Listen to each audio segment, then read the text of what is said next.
요한복음 강해 40번째 시간, 요한복음 11장 1절에서 16절 말씀, 죽은 나사로를 살리신 표적 첫 번째, 예수님의 시간표라는 제목으로 함께 은혜를 나눠보려고 합니다. 자, 요한복음 11장 1절로 16절 한 절씩 같이 합독하도록 하겠습니다. 시작. 어떤 병자가 있으니 이는 사마리아와 그 자매 마을 베다니에 사는 나사로라.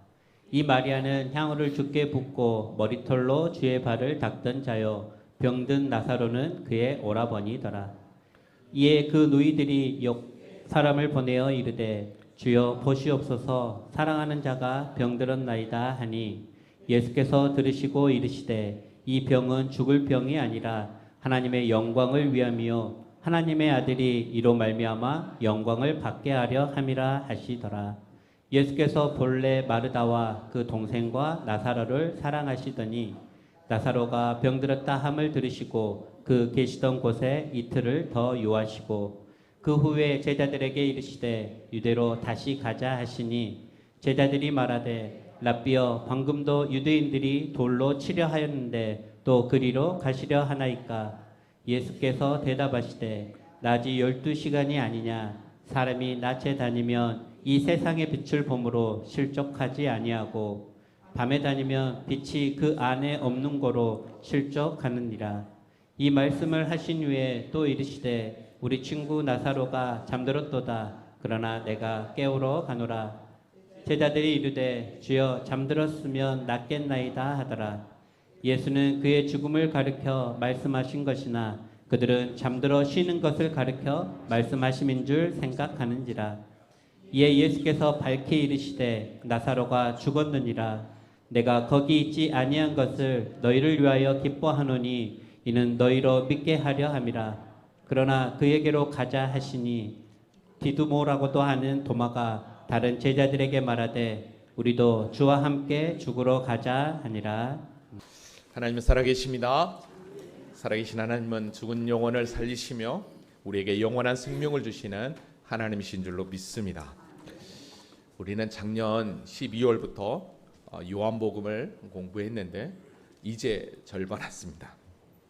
21장까지 있는데 11장이니까 오늘부터 공부하는 요한복음 11장은 우리가 너무너무 잘 알고 있는, 특별히 요한복음에 나와 있는 7가지 표적 가운데 가장 마지막 표적인 죽은 나사로를 살리신 기적, 표적이 기록된 본문입니다. 여러분, 이제 이 마지막 죽은 나사로를 살리신 이 기적, 이 표적을 끝으로 우리 주님은 3년의 공생애가 마무리됩니다. 그리고 이제 십자가의 고난의 길로 들어서게 됩니다.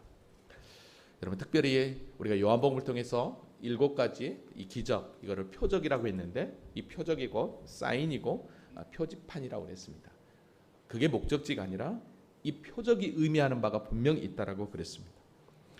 사실 예수님께서 죽은 자를 살리신 사건들이 많이 두 군데가 더 있습니다. 회당장 야이로의 딸을 살리신 사건이 있었고, 그 다음에 나인성 과부의 아들을 살리는 사건이 있었습니다. 그런데 요한복음에는 이 두 사건이 빠져 있고, 오늘 마지막 이 7번째 표적으로 죽은 나사로를 살리신 사건만 11장에 기록하고 있습니다. 이건 왜 그랬을까라는 것이죠. 그건 다른 게 아닙니다. 우리가 요한복음을 공부해서 알지만 요한복음을 기록한 목적은 예수가 누구인지, 그분이 우리를 위해서 어떻게 오셨는지를 분명하게 계시하는 말씀이 요한복음이었습니다. 그러니까 나사로의 죽음과 살리신 사건은 바로 당신의 죽음과 부활을 그대로 예표하는 바로 십자가의 그 은혜를 상징하는 그런 표적이었기 때문에 두 사건은 빼버리고 이 마지막 공생의 사역을 마무리하면서 이제 십자가의 길을 걸어가는 그 상황 가운데에서 당신의 죽음 그리고 그 부활을 온전하게 설명하기 위하여 이 나사로의 사건이 여기에 기록되어 있는 것을 보게 됩니다. 특별히 우리가 요한복음을 공부할 때 첫 시간에 제가 이런 이야기를 했습니다. 요한복음은 크게 두 개로 나눠집니다. 1장부터 11장까지, 그리고 12장부터 21장까지인데요. 1장부터 11장까지는 이거를 표적의 책이라고 부릅니다. 이 표적의 책이라고 부르는 건 예수님께서 7가지 그 표적을 통해, 즉 가나 혼인잔치부터 시작해서 오늘 이 나사로를 죽음을 살리신 사건까지의 그 표적을 기록하고 있고, 그리고 이 표적 가운데 당신이 누군지 나는 뭐뭐이다라고 하는 예수님의 7대 선언이 1장까지 기록되어 있습니다. 그리고 이제 12장부터는 이제 십자가의 길을 걸어가게 됩니다. 그래서 마리아의 향옥합을 깬 사건과 이제 당장 12장으로 가면 예루살렘으로 입성하는 사건이 기록되어 있습니다. 그럼 그러면 21장까지 쭉 가게 되는데 십자가의 고난인데 왜 영광의 책이냐? 그건 다른 게 아닙니다. 십자가 말로 우리 주님이 영광 받으시는 최고의 사건이기 때문입니다. 그래서 요한복음을 이렇게 영광의 책 2개로 나누게 됩니다. 자, 그러면 오늘과 다음 시간까지 통해서 진짜 우리 주님께서 허락하신 이 표적, 이 죽은 나사로를 살리신 이 표적을 통해서 우리에게 어떤 말씀을 하시는지 오늘 좀 더 생각해 보려고 합니다. 그러면 지난 시간 말씀을 잠깐 돌아보고 오늘 말씀을 한번 가보도록 하겠습니다. 지난 시간에 우리는 유대 명절인 초막절을 지나 수전절이라고 하는 시간의 배경하에서 예수님의 사역을 공부했습니다. 특별히 유대인들의 이 수전절, 이 하누카라고 하는 빛의 축제라고 하는 이 하누카라고 하는 것은 구약에 나와 있는 절기가 아니었습니다. 이거는 BC 165년에 마카비 혁명을 통해서 셀루코스 왕조가, 헬라의 셀루코스 왕조가 이스라엘을 점령할 때 안티오코스 4세 안티파네스가 성전에 행하는 그 모든 것들을 다 방해할 때 하시드임 운동과 함께 유다 마카비라고 하는 새망치라고 불리는 이 사람이 혁명을 일으켜서 유다가 독립을 하게 되는, 그래서 100년 동안 평화를 유지하게 되는, 그래서 성전을 더럽혔던 그 성전을 청소하는 날이 바로 수전절이었습니다. 그래서 유대인들이 기대하는 메시아관은 바로 이런 유다 마카베와 같은 정치적 메시아를 원했던 거죠. 다윗처럼, 다윗 왕처럼. 근데 예수님도 그렇게 유대인들은 그런 메시아를 원했습니다. 그러나 예수님은 그런 정치적 메시아로 오신 게 아니라 우리의 죄를 구원하기 위해서 하나님의 아들이신 당신이 친히 십자가를 지러 오셨다는 것 우리는 너무너무 잘 알고 있습니다. 그래서 우리 주님은 마지막 이제 사역을 마무리하는 즈음에 이 수전절이라고 하는 이 절기에 유대인들이 예수님을 계속해서 공격하고 잡으려고 했지만 솔로몬 행각을 거니시면서 유대인들과 깊은 대화, 논쟁을 하셨습니다. 그때 유대인들이 예수님을 찾아와 에워싸며 이렇게 얘기했죠. 진짜 너 그리스도 맞냐? 네가 진짜 그리스도라면 우리에게 밝히 얘기해라라고 이야기를 했습니다. 그때 예수님이 이렇게 말씀하셨죠. 내가 이미 너희에게 말했다. 근데 너희는 믿지 않았다. 너희가 믿지 않을지라도 내가 내 아버지 이름으로 행하는 그 모든 표적, 기적들이 곧 내가 그리스도라는 증거 아니냐라고 이야기를 하셨습니다. 그러면서 결국 너희들이 믿지 못한 것은 내 양이 아니기 때문이다. 믿는 자들은 내 양이어서 내 음성을 듣는다. 그러면서 뭐라고 얘기하냐면 자신을 믿는 그 양들은 영원히 멸망하지 않는다. 그리고 그 영원히 멸망하지 않는 그 양들을 그 누구도 내 손에서 빼앗을 수 없다라고 우리 주님께서 말씀하셨습니다. 왜냐하면 우리 주님께 주신 그 양들은 하나님 아버지의 것이기 때문에, 그래서 하나님은 만유보다 크신 하나님이셨다라는 것을 이야기합니다. 그러면서 당신이 하나님과 하나다라고 얘기하죠. 그러니까 이들이 그냥 화를 내면서 돌을 들어서 예수님을 치려 했었습니다. 그때 예전 같으면 예수님은 피했지만 이때는 피하지 않으셨죠. 그러면서 이렇게 고백했습니다. 내가 아버지로 말미암아 여러 가지 선한 일을 너희에게 보였는데 왜 너희들은 어떤 일로 나를 돌로 치려 하느냐라고 하면서 그들의 못된 행실을 꾸짖었습니다. 그때 이들은 그것 때문에 우리가 너희에게 돌을 든 게 아니라 신성모독이다. 네가 어떻게 하나님이냐? 그것 때문에 우리가 돌을 든 거다라고 얘기하죠. 그때 우리 주님은 율법의 말씀인 시편 82편 6절 말씀을 끌고 오면서 이렇게 말씀하셨습니다. 하나님의 말씀을 맡은 자들을 신들이라고 이렇게 표현을 했는데, 하나님께서 나를 거룩하게 하고 세상에 나를 보냈는데, 근데 내가 하나님의 아들이라고 하는데 그게 무슨 잘못이냐? 이 말씀에 이렇게 나와 있지 않느냐라고 하면서 너희들이 정 나를 못 믿겠거든. 내가 하는 그 일을 좀 믿어라. 왜냐하면 예수님께서 행하신 모든 기적들은 하나님 아니면 할 수 없는 기적이었거든요. 그렇지만 유대인들은 전혀 믿지 않았죠. 오히려 더 예수님을 잡으려 했었습니다. 그때 예수님은 자연스럽게 그 성전을 빠져나가셨습니다. 그리고 어디로 가셨냐면 바로 처음 공생의 3년 전에 첫 사역이 시작되었던 세례 요한에게 세례를 받았던 요단 동편 베레아 땅으로 이동을 하게 됩니다. 그때 수많은 사람들이 예수님이 이곳에 왔다는 소식을 듣고 몰려들었죠. 그의 표적을 보고도 믿었을 뿐 아니라 세례 요한이 이미 내 뒤에 오시는 이는 바로 이분이다라고 하신 분이 곧 예수였기 때문에 그 예수에게 와서 많은 사람들이 예수를 믿었던 것을 우리가 확인할 수 있었습니다. 자, 여기까지가 우리가 지난 시간 함께 공부했던 내용입니다. 자, 그러면 공생사역을 마무리하면서 지금 이제 십자가만을 앞두고 있거든요.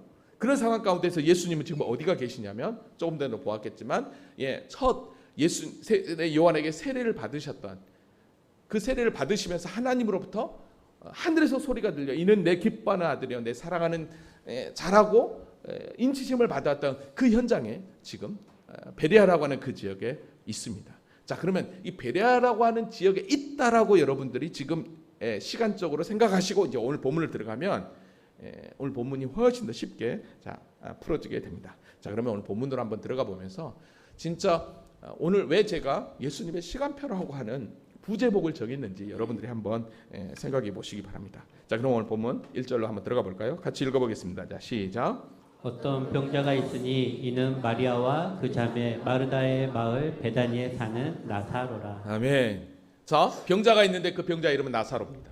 이 나사로는 부자와 거지 나사로에 나오는 나사로가 아니죠. 베단이라고 하는 마을이 있었고 그의 동생들은 마리아와 그 자매였습니다. 여러분, 베다니는 예루살렘 성전에서 약 한 5리 정도 되는 거리, 그러니까 2-3km 정도 되는 거리라고 할 수 있습니다. 작은 시골 마을입니다. 성경에서 이렇게 동네 이름과 가족 이름이 정확하게 나왔다는 것은 이 사건이 호구가 아니라 실제라는 것을 우리에게 다시 한 번 더 증명합니다. 지금도 이 베다니에는 이 나사로의 기념 교회가 있고 그 다음에 나사로의 무덤이라고 하는 곳이 있다고 합니다.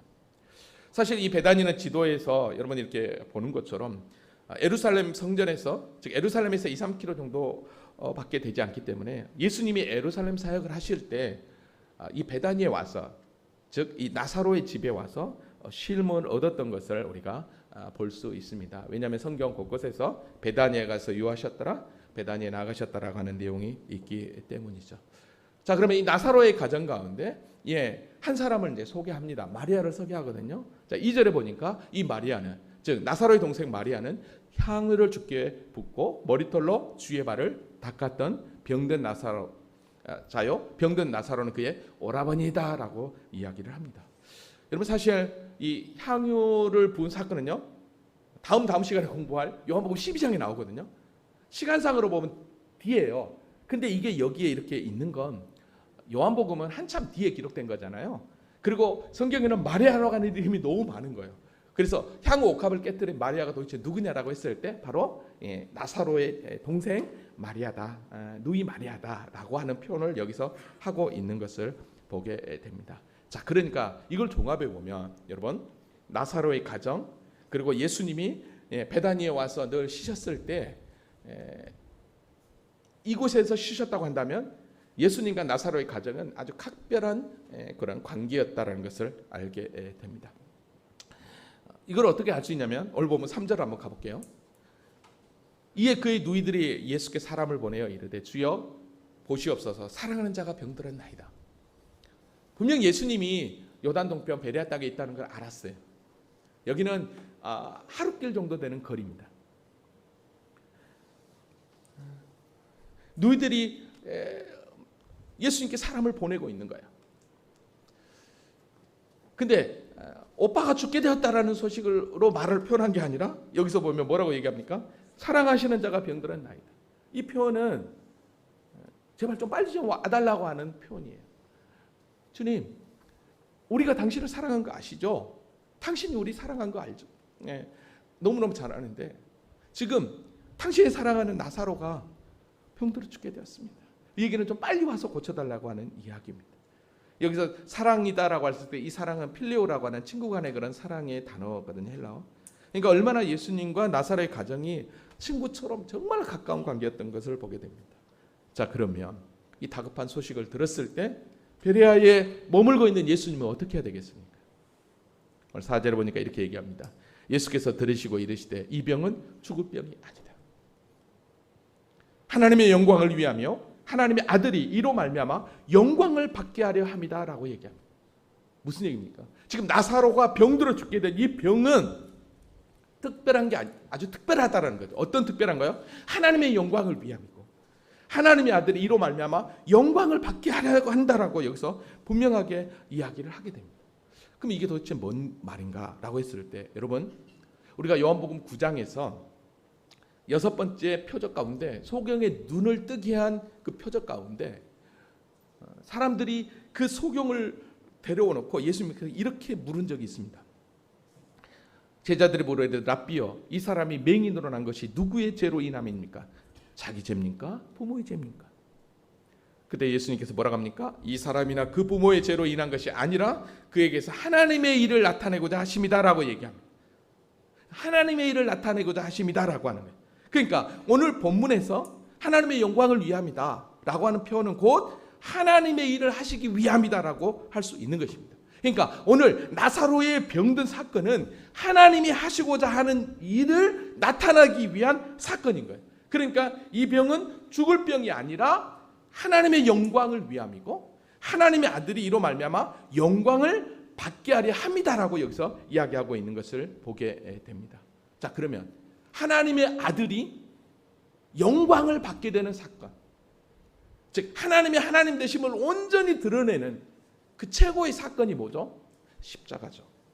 그러니까 오늘 본문은 즉 죽은 나사로를 살리시고 우리가 잘 아는 대로 살리신 이 사건은 7번째 이 표적은 하나님의 영광이 드러나는 즉 십자가와 부활을 분명하게 예표하는 사건이었음을 오늘 4절이 분명하게 이야기하고 있는 것을 보게 됩니다.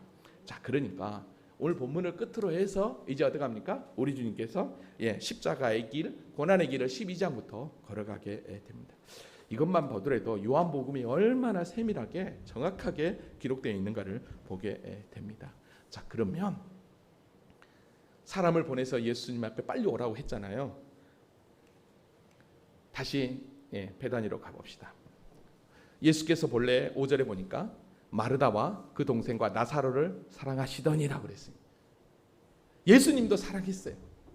마르다와 마리아 그리고 나사로도.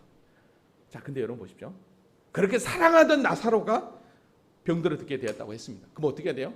바로 가야죠. 별일을 제쳐놓고 가야 되잖아요. 근데 오늘 보면 6절에 보니까 뭐라고 얘기합니까? 나사로가 즉 사랑하는 자가 병들었다고 들었는데도 그 계시던 곳에서 이틀을 더 유해버립니다. 이게 진짜 사랑하는 사이 맞나요? 한번 생각해 보세요. 그 즉시 달려가야 진짜 사랑하는 거죠. 특별한 관계에 있는 여기 나사로 또 마리아 마르다만 나온 거 보면 부모님도 안 계신 것 같아요. 그래서 예수님을 더 의지하고 예루살렘 유대에 오면 더 극진히 예수님을 아버지처럼 부모처럼 섬기지 않았을까 싶어요. 근데 어떡합니까? 사랑하는 자가 병들었다는데 이틀씩이나 유해요. 하루길 거리거든요. 그러면 지금 가도 하루 걸리는데 이틀이나 걸리면 이미 다 장례 끝나버린 거죠. 서두에 말씀드렸지만 야이로 회당장 야이로의 딸을 살릴 때도 즉각적으로 행동했거든요. 나인성 과부의 아들을 고칠 때도 지나가는 관을 멈추고 거기서 즉각적으로 행동했단 말이에요. 그러면 여기서도 마찬가지죠. 진짜 사랑했다면 당장 모든 것을 제쳐두고 달려가야죠. 소식을 전했던 그 사람이 마르다와 마리아에게 가가지고 이건 하나님의 영광을 위함이라고 하면서요. 안 오네요. 한다고 했을 때 얼마나 절망하고 얼마나 실망했을까요? 그래도 오시겠지 하루, 또 오시겠지 이틀, 안 오는 거예요. 섭섭함은 이루 말할 수 없을 것입니다. 여러분은 이런 경험 없습니까?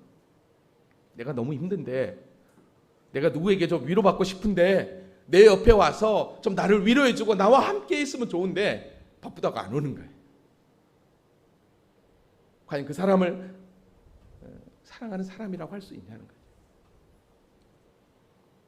저희 누님이 돌아가시기 전에 제가 그래도 자주 갔거든요. 여기서 시간을 어떻게 쪼개갖고. 근데 너 왜 이렇게 늦게 왔냐고 막 그러더라고요. 너 보고 싶은데 왜 이렇게 늦게 왔냐고. 근데 나는 열심히 그래도 일주일에 몇 번씩 여기서 2시간만씩 3시간 차를 타고 가서 만났는데도 그러더라고요. 왜 이렇게 늦게 왔냐고.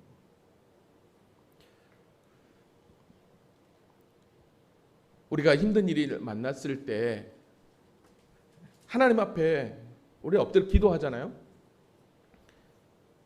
근데 하나님은 내 기도에 응답하는지 마는지 전혀 깜깜무소식일 때, 전혀 뭔가가 나아지지 않을 때 여러분 어떻습니까? 그 실망감. 그래도 사랑하는 주님이라면, 그래도 나사로가 병들어 죽게 되었다라고 했을 때 가장 먼저 달려와야 되는데 오지 않는 예수, 진짜 그 예수를 믿어야 되는지 조차도 의심이 될 정도로 어쩌면 나사로의 이 가정은 정말 며칠 동안 힘들었을 것입니다. 여러분, 여기서 우리는 우리의 시간표와 주님의 시간표가 다르다는 걸 알아야 합니다. 분명 이 나사로 사건을 통해서 하나님의 영광이 드러나는 사건이라고 그랬습니다. 그러면 나사로를 통해서 하나님의 영광이 드러나는 사건이라고 한다면 그 영광은 곧 제가 십자가라고 그랬습니다. 그러면 예수님의 그 십자가는 십자가로만 끝나는 게 아니라 부활로 같이 가야 됩니다. 그러니까 분명하게 이 나사로의 사건은 십자가와 부활을 그대로 예표하기 때문에, 그러니까 오늘 나사로가 병들어 죽게 되었다는 그 소식 앞에 예수님이 당장 바로 갔다면, 글쎄요 어떻게 됐는지 모르겠지만, 그러나 분명한 것은 더디 간 이유는 우리 주님의 시간표가 우리랑 달랐다는 거예요. 무슨 얘기냐면 예수님은 단순히 병만 고치러 오신 분이 아니라 나사로의 앞으로 이제 죽음을 통해서 하나님의 택함 받은 자녀들을 우리 주님께서 죽음에서 건져주기 위해서 오신 그리스도라는 거, 메시아라는 거, 구원자라는 것을 분명하게 드러내기 위해서 우리 주님은 더디 가셨던 것입니다. 분명히 예수님도 당장 달려가고 싶었을 것입니다. 왜? 사랑하니까.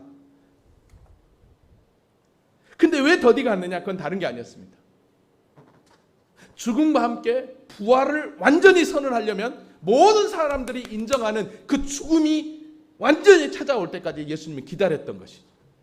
그러니까 예수님은 어쩌면 나사로가 죽기를 기다리고 있었던 것입니다. 왜요? 그 죽음을 통해서 부활을 증명해내야 되니까. 아멘입니까? 그래서 예수님은 부활한다라고 수십 차례 당신의 사역 가운데서 이야기했거든요. 3일 만에 내가 고난을 당하고 부활할 거다라고. 근데 믿지 않았어요. 근데 이 나사로 사건을 통해서 우리 주님은 분명하게 이것을 증거하고 싶었던 것이죠. 뿐만 아니라 죽음을 분명하게 선언하기 위해서는 유대인들의 히브리적 관점은 사람이 죽으면 그 혼이 바로 떠나지 않고 며칠 정도 그 혼과 그 육체와 같이 거한다고 생각했던 거예요. 그러니까 시간이 지나면 지날수록 어떡합니까? 그 죽음 앞에서 그 부활의 역사는 확 드러나게 되는 것이죠. 그러니까 우리 주님이 이틀을 더디 가신 이유는, 유하신 이유는 나사로의 가정이 미워서가 아니라 앞으로 있을 그 부활이 무엇인지 설명하기 위한 하나님의 계획이 있었다는 것이죠. 여러분, 이게 하나님의 시간표입니다. 우리 주님의 시간표입니다. 그래서 저와 여러분 어떤 문제 앞에 바로 응답이 없고 계속 더디는 것 같고, 내 옆에서 누가 좀 나를 좀 위로해 주긴 하는데 위로해주질 않아요. 더더욱 목사가 더 안 해. 그때 여러분 얼마나 절망합니까? 근데 여러분, 그럴지라도 나만 그렇게 생각하면 어떡합니까? 너무 나만 초라해 보이고 나만 불쌍한 사람처럼 보이잖아요.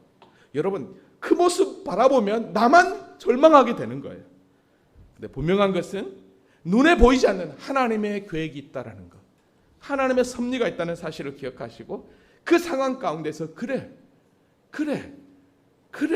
지금 당장 누가 나를 위로해 주지 않는다 할지라도, 지금 당장 내가 주님 앞에 기도해도 응답이 없나 할지라도, 그러나 이걸 통해서 하나님은 분명히 영광을 받으실 것이고 영광을 나타낼 것이라는 분명한 확신 가운데 믿음에 거하시기 바랍니다. 하나님의 때를 기다리란 말이죠. 시편 62편 5절에 보니까 나의 영혼아 잠잠히 하나님만 바라라. 모든 나의 소망이 그에게로부터 나오는도다. 할렐루야. 자, 그러면 여기서 또 이렇게 질문할 수 있죠. 그럼 마냥 기다려야 되느냐? 마냥 기도만 해야 되느냐? 아니죠. 기도한 만큼 내 편에서도 열심히 수고하고 애쓰는 거예요. 내 편에서도 열심히 노력해야 되는 것입니다. 여러분, 그래서 기회라고 하는 것은 함부로 그냥 휙 보내면 안 됩니다. 여러분, 있을 때 잘하는 말이 있잖아요. 왜냐하면 그 타임을 놓쳐버리면 모든 것이 꽝으로 되어버릴 수 있다는 것입니다. 특별히 여기 있는 우리 젊은 세대들, 부모님 살아 계실 때, 건강하실 때 더 멋지게 잘 섬기시기 바랍니다. 죽음 앞에서 효자인 척하지 마시고 살아 계실 때 더 열심히 더 잘 섬겨야 될 줄로 믿습니다. 오늘 마리아와 마르다도 분명 오빠의 죽을 병에 백방으로 노력했을 것입니다. 그리고 하나님의 은혜를 구하며 예수님 앞에 달려갔던 것이죠. 근데 여러분 보세요. 예수님이 더디 왔지만 그러나 정말로 나사로의 가정을 외면했나요? 아닙니다. 우리 주님께서 친히 어떡하죠? 찾아가셔서 그의 죽음을 살려내셨다는 사실을 기억하시기 바랍니다. 자, 그러면 한번 봅시다. 이틀을 요하셨어요. 자, 오늘 본문을 가보니까 다시 7절 보세요. 그 후에 이제 시간이 어느 정도 지난 거죠. 아마 이때 제자들은 그랬을 것입니다. 아, 예수님 왜 나사렛 왜 안 가지 지금? 분명히 이때 제자들에게 물었습니다. 유대로 다시 가자라고. 다시 가자라고 이야기를 합니다. 여러분, 여기서 유대로 다시 가자라고 하는 이 말은요, 상당히 중요한 말입니다. 무슨 얘기냐면 이제 예수님이 십자가를 지러 올라간다라고 하는 의미가 여기에 담겨져 있습니다. 근데 여기서 우리가 또 기억할 것은 수년절 때 조금 전에 또 방금 봤지만 분명히 돌을 들어서 예수님을 죽이려고 했고 그 다음에 어떡합니까? 예수님을 잡고자 했는데 다시 빠져나왔단 말이에요. 근데 간신히 빠져나왔는데 어떡합니까? 다시 이제 예수님이 유대로 올라가자라고 하는 거예요. 그럼 어떡해요? 이제 나 잡아봐라 하고 이제 그냥 사지로 들어가는 거나 마찬가지입니다. 그럼 여기서 예수님이 자 유대로 가자 하는 말은 이제 무슨 의미냐면 진짜 주님이 십자가에 달릴 때가 되었다라는 것입니다. 그래서 이제는 하나님의 뜻을 이루기 위해서 세상 죄를 지고 가는 어린 양으로 이제 예루살렘 행을 결정했다라는 의미로 오늘 본문을 여러분들이 받아들이면 될 것입니다. 근데 이거를 제자들은 모르죠. 깨닫지 못합니다. 여러분, 그러니까 오늘 8절에서 이렇게 얘기합니다. 같이 한번 읽어볼까요? 자, 시작. 제자들이 말하되 라삐여 방금도 유대인들이 돌로 치려 하였는데 또 그리러 가시너 하나이까. 아멘. 8절 말씀, 그죠? 우리가 앞에 배경을 모르면 이 8절 말씀은 너무 생뚱한 말씀이에요. 근데 우리가 앞에 배경을 아니까 이걸 알고 있는 거예요. 제자들은 당연히 그러죠. 아니, 얼마 전까지만 해도 당신을 돌로 들어서 죽이려고 하지 않았냐. 근데 지금 간신히 피해 이제 왔는데 이제 또 올라가요? 아니, 지금 예수님 정신이 있어요? 이제 이런 의미죠. 그때 예수님이 이렇게 얘기합니다. 예수께서 대답하되 낮이 12시가 아니냐? 사람이 낮에 다니면 이 세상의 빛을 보므로 실족하지 아니하고 밤에 다니면 빛이 그 사람 안에 없는 거로 실족하느니라. 자, 이게 무슨 얘기냐면 낮과 밤을 들어서 얘기하잖아요. 자, 낮이 12시간이라는 것은 아침 6시부터 저녁 6시까지 12시간을 낮이라는 그런 표현이에요. 자, 근데 이 말씀을 이해하기 위해서는 소경을 고칠 때 우리 주님께서 어떤 말씀을 하셨냐면 요한복음 9장 4절에 이렇게 얘기했어요. 때가 아직 낮임에 나를 보내신 이의 일을 우리가 하여야 하리라. 근데 밤이 오면 그때는 아무 일도 할 수 없다라는 거예요. 그러니까 낮이라고 하는 시간은 우리 주님이 계신 시간이고 복음을 증거하는 시간이고, 밤이라고 하는 시간은 이제 복음이 끝나버리는 이제 마지막 심판의 때만 남았다는 그런 영적 의미거든요. 그러니까 오늘 여기 9절에 10절에 이 이야기는 다른 게 아니에요.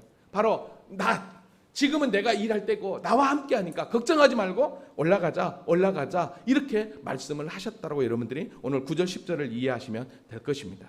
자, 그러면서 11절에 이렇게 얘기합니다. 이 말씀하신 후에 또 이르시되 우리 친구 나사로가 잠들었도다. 그러나 내가 깨우러 가노라 라고 얘기합니다. 자, 여기서 잠들었다라는 표현은 죽었다는 표현입니다. 근데 내가 또 깨우러 가겠다, 이제 그를 살리시겠다라고 제자들에게 이야기합니다. 근데 여러분, 우리 주님께서 이렇게 말씀하셨는데 실제로 어떻게 합니까? 실제로 나사로를 깨우십니다. 무덤에 있는 나사로를 불러 깨우십니다. 이걸 통해서 우리 주님은 죽은 영혼을 깨우시는 하나님이라는 것입니다. 그래서 우리 주님이 재림하실 때 어떻게 합니까? 앞서 먼저 죽은 자들은 다 우리 주님이 부활할 때 신령한 몸을 입고 우리가 재림한다라고 우리가 고린도전서 15장을 수요일날 밤에 공부하면서 우리가 함께 배웠던 것을 보게 됩니다. 이 부분이 궁금하면 유튜브에 가보면 이 수요 예배의 말씀은 올라와 있습니다. 자, 그런데요, 제자들에게 잠든 자를 깨우러 가자라고 그랬잖아요. 근데 제자들은요 이걸 그대로 문자 그대로 받아들여 버립니다. 제자들이 이때 주여 잠들었으면 낫겠나이다 하더라. 자, 이게 무슨 얘기냐면 진짜로 푹 자고 일어나면 나을 거예요, 이런 의미예요. 이제 이렇게 얘기하는 것은 아니 그냥 푹 잠 잘 자면 이제 나을 텐데 뭐 하려고 굳이 올라가냐, 이런 뉘앙스로 이야기를 합니다. 하지만 예수님은 전혀 그런 의도가 아니었죠. 그러니까 13절에 이렇게 얘기합니다. 예수는 그의 죽음을 가리켜 말씀하신 것이나 그들은 잠들어 쉬는 것을 가리켜 말씀하신 줄 생각하더라. 그러니까 여전히 예수님의 시간표와 이 제자들의 시간표 생각은 달랐던 걸 보게 됩니다. 그러니까 예수님께서 이렇게 얘기했던 거예요. 야, 나사로가 죽었어. 야, 잠들었다는 표현을 했는데 너는 그렇게 너희들 이해하냐? 죽었다라고 이야기를 합니다. 근데요, 여기서 이런 얘기를 합니다. 내가 왜 이틀을 유한 줄 아냐? 내가 왜 더디 간 줄 아냐? 그리고 이제 죽었는데 내가 깨우러 가겠다고 왜 그렇게 얘기한 줄 아냐? 그를 15절에서 분명하게 밝힙니다. 여러분, 15절, 내가 거기 있지 아니한 것을 너희를 위하여 기뻐한다. 내가 거기 베다니에 있지 않고 지금 여기에 있는 건 너희를 위함이라는 거예요. 너희를 위함. 왜냐? 이는 너희로 믿게 하려 합니다. 너희로 믿게 하려고 안 갔다라는 거예요. 그러면서 이제 어떻게 합니까? 이제 그에게로 가자라고 이야기를 합니다. 자, 그러니까 예수님께서 나사로가 병들어 죽었다라고 했을 때 바로 가지 않고 계속 여기로 머물러 있고, 그 다음에 이제는 머물러 있는 동안에 나사로는 죽은 거예요. 죽었는데 그때 너희에게 안 간 건 누구 때문이냐? 너희를 위함이다. 너희의 믿음이다. 그러니까 한마디로 얘기하면 제자들 너희나 마르다와 마리아, 그 다음에 그 나사로 주변에 있는 모든 사람들에게 진짜 너의 믿음이 무엇인지 그 믿음이 무엇인지를 가르쳐 주기 위해서 이렇게 더디 갔다라고 표현을 하고 있는 것입니다. 여러분, 어떤 믿음? 죽은 자도 살리시는 주님이라는 걸 믿게 하려고 하는 믿음이었다라는 거예요. 여러분, 잘 한번 생각해 보세요. 자, 분명히 나사로의 죽음을 통해서 우리 주님의 십자가 부활을 설명하는 예표적 그런 표적이라고 그랬어요. 그러면 이틀을 유하지 않고 잘 한번 생각해 보세요. 병들어 죽게 됐다는 소식을 들었을 때 예수님이 쪼르르 갔어요. 쪼르르 가서 갔는데 이제 죽었다고 생각해 보십시오. 그러면 근데 예수님이 살렸어요. 그러면 많은 사람들이 생각할 때 진짜 죽어서 살린 건지 잠깐 기절해서 살린 건지, 그죠? 그러면 병을 고친 예수님으로만 생각했을 거예요. 그죠? 그리고 마르다와 마리아든 예수님이 오셨으니까 그래도 너무 기뻤을 거예요. 자, 근데 이때 그 기쁨, 그 감동, 그리고 예수님을 믿는 믿음하고, 그 다음에 완전히 이제 죽어서 나사로를 살려서 그들에게 주님이 어떤 분이라는 걸 가르쳐는 그 믿음의 강도를 한번 생각해 보십시오. 어떤 강도가 더 크냐는 거예요. 어떤 강도가 아니라 어떤 게 더 크냐는 거예요. 뒤에 믿음이죠. 예. 그지만 우리의 시간표는 어떻게 합니까? 제발 좀 빨리. 근데 하나님은 그거보다는 조금만 참아. 좀만. 왜? 우리에게 뭘 주려고? 더 큰 믿음을 주려고. 그래서 우리가 어쩌면 기도해도, 아니 내가 힘들고 어려울 때, 누군가가 나를 위로해 주지 않을 때, 내 옆에서 좀 힘이 되어주지 않을 때, 어쩌면 그것이 저와 여러분의 믿음을 더 세우기 위한 하나님의 섭리였다는 거예요. 하나님의 계획이었다라고 여러분 우리가 깨달으면 어떨까요? 그렇게 하면 우리에게 은혜가 되지 않을까요? 하나님은 절대로 나를 포기하지 않았구나. 나를 위로할 자 아무도 없었고, 그 다음에 내가 힘들 때 주님이 응답해 주지 않는 것처럼 보였지만, 근데 그게 아니었구나. 시간이 지나고 나서 보니까 하나님은 절대 나를 포기하지 않았구나. 이래서 이랬구나라고 여러분 알 때 여러분의 믿음이 얼마나 더 커지겠냐는 거예요. 아멘입니까? 그러니까요, 우리 주님의 시간표하고 우리가 생각하는 시간표는 너무 달라요. 제자들이 이거를 깨달았겠어요? 그러니까 디도모라는 도마가 이렇게 얘기합니다. 아까 유대로 가자라고 했잖아요. 사지로 들어간다고 했잖아요. 그러니까 어떻게 합니까? 우리도 주와 함께 죽으러 가자라고 얘기합니다. 여기서 이제 디도모라고 하는 것은 헬라식 이름이고, 도마라고 하는 것은 히브리식 이름이거든요. 쌍둥이라고 하는 뜻을 가지고 있는데, 그러니까 우리 주님이 이제는 피하지 않고, 야 이제 죽으려나 보다, 저들하고 한바탕 하려나 보다, 야 우리도 그냥 한번 가자, 이런 의미였던 것이죠. 그러니까 여전히 제자들의 마음 가운데는 예수님이 정치적 메시아로 인정하고, 이제 드디어 피하지 않고 정면 승부를 하려나 보다, 야 그렇다면 우리도 힘을 모아서 가자, 이런 의미였던 거예요. 근데 여러분 그거 아세요? 이 도마, 왜 도마를 여기서 이 이야기를 꺼냈을까라고 생각해 보니까요, 나중에 어떤 일이 발생합니까? 예수님이 허무하게 십자가에 죽어버리잖아요. 그리고 나서 어떡하죠? 3일 만에 부활하죠. 3일 만에 부활했는데 예수님이 짠하고 나타났는데, 제자들 나타났는데 도마가 없었잖아요. 그러니까 도마가 뭐라고 얘기했습니까? 그때 이렇게 얘기했잖아요. 다른 제자들이 그 얘기를 했는데, 우리가 주를 보았노라. 그러니까 도마가 뭐라고 합니까? 내가 그의 손에 못자국을 보며 내 손가락을 그 못자국에 넣으며 내 손을 그 옆구리에 넣어보지 않고는 믿지 않겠다라고 얘기하잖아요. 근데 우리 지금 그때 짠하고 나타나잖아요. 이걸 보면 여전히 도마의 믿음 가운데는 이렇게 죽으러 가자라고 했을 경우에는 예수를 어떤 정치적 메시아로 인정했다라는 거죠. 근데 허무하게 죽어버리고 또 살아났다고 하는 게 말이 안 되는 거예요. 그럼 여기서 우리가 발견할 수 있는 게 무엇입니까?